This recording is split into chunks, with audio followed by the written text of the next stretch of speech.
Bonjour les amis, allez on va peaufiner un peu le sujet si délicat de la spiritualité parce que il y a besoin de peaufiner ce sujet en fait.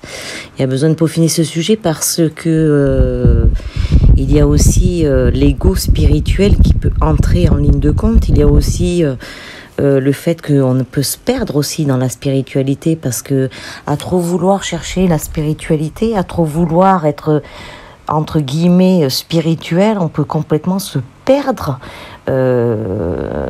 C'est pas parce qu'on est spirituel qu'on travaille pas, qu'on vit pas dans le monde.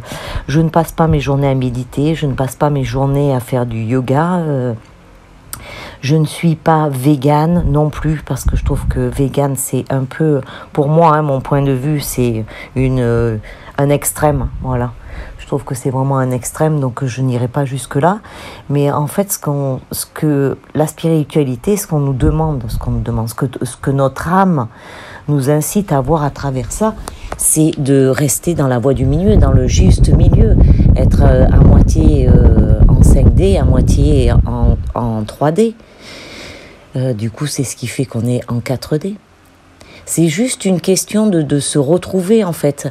Ça sert à rien non plus de faire des formations à gogo, toutes les formations qu'on peut voir. Allez, vas-y que je te claque par-ci, que je te claque par-là. Mais si on n'est pas prêt en fait, ça sert à rien parce que on n'apprendra rien. On dira non, ça me concerne pas, mais on aura quand même dépensé notre argent pour cette formation-là qui n'est pas nécessaire peut-être dans notre chemin de vie.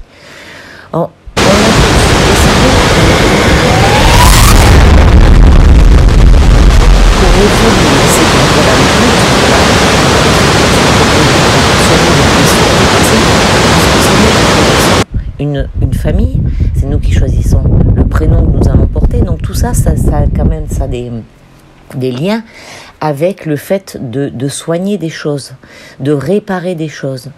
Mais si on regarde d'un point de vue de numérologie, par exemple, dans la numérologie, si une personne est le chiffre 4, le 4 c'est le travail, c'est ce qui est carré, donc une personne qui est 4, si c'est une folle du boulot, mais c'est très bien pour elle en fait. C'est parce que c'est dans son énergie et c'est ce qui lui correspond. Et personne n'est là pour juger personne en fait. C'est ça qu'il faut comprendre dans la spiritualité, c'est ne pas juger. Ne pas juger et se laisser vraiment aller.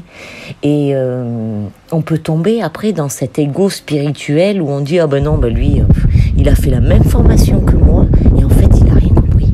Mais ouais, il a rien compris parce que c'était pas le moment. Il a fait cette formation, mais c'était pas son moment. Mais il a peut-être compris des choses différentes des tiennes qu'il va conscientiser au fur et à mesure. Mais c'est pas la peine de dire tu vois, lui, moi je suis supérieur. Mais non, on n'est pas supérieur en fait, on est tous au même niveau. On avance tous à notre propre chemin.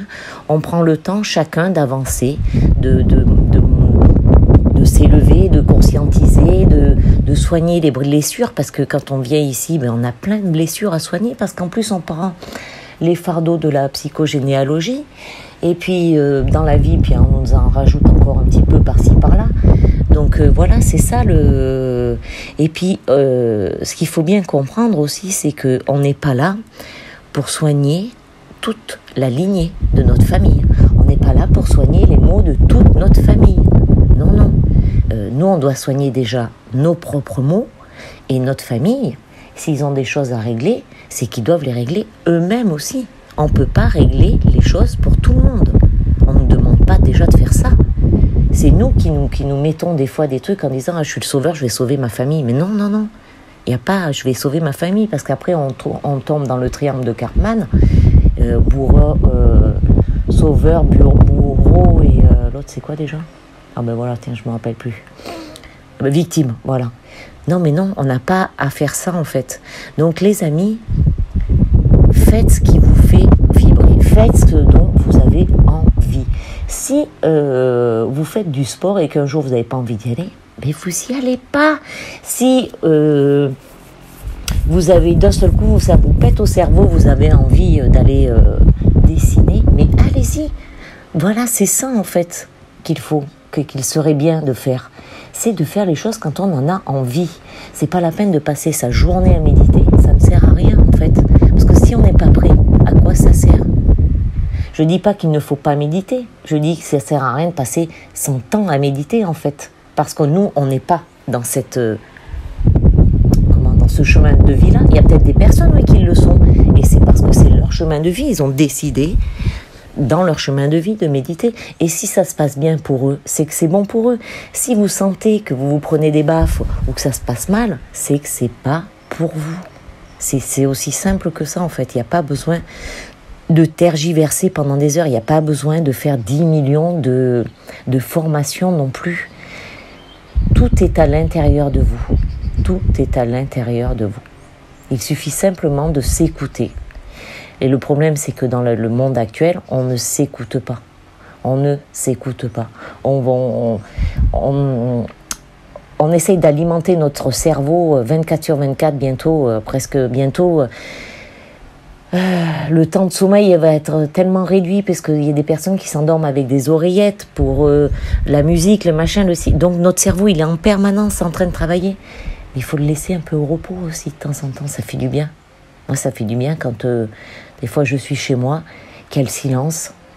Mes enfants, ils me disent des fois, mais maman, tu mets pas la musique? Ben non, en fait, j'ai pas envie, là, j'ai envie du silence, j'ai juste envie d'écouter, d'entendre les petits oiseaux, d'entendre la petite chouette qui fait du bruit, là, au fond. Et puis même, des fois, le bruit du ventilo que vous devez peut-être entendre derrière, eh ben, ça me fait du bien juste d'entendre ce bruit de ventilo. Ça m'apaise. Voilà.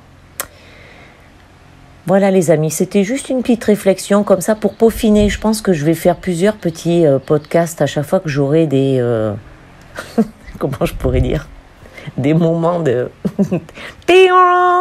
de l'ampoule qui s'éclaire au plafond. Et je vous ferai un petit podcast comme ça. Voilà, allez, je vous embrasse. Et surtout, prenez soin de vous. À bientôt, bye bye.